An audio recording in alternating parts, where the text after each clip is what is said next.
Tabi ka, tabi. Ayan, good morning ulit mga kakosa. Ito na yung finished product ng ating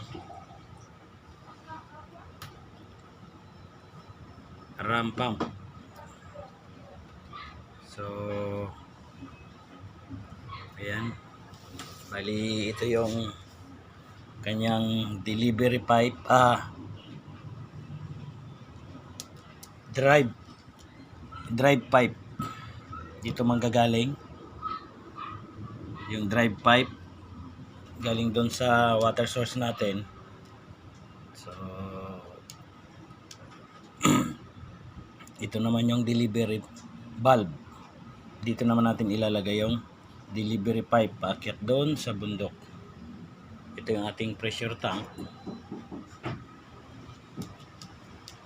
So bali ang mangyayari dito mag-iipon ng pressure para pag sakto yung pressure niya, aakyat yung itutulak ng pressure yung tubig papunta dito, tapos tutulak niya paakyat.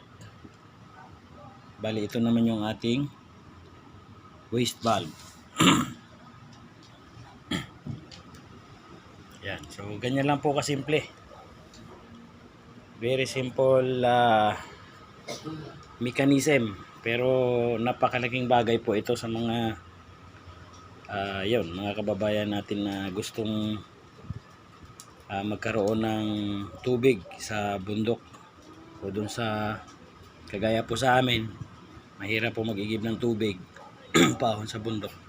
Kailangan pa po ng kalabaw, hindi kaya motor, para dalhin ang tubig sa bundok.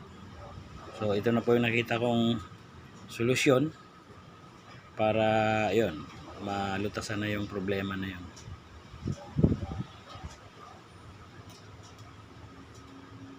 Salamat po sa inyong panonood. Sana ay suportahan nyo rin ang aking munting channel.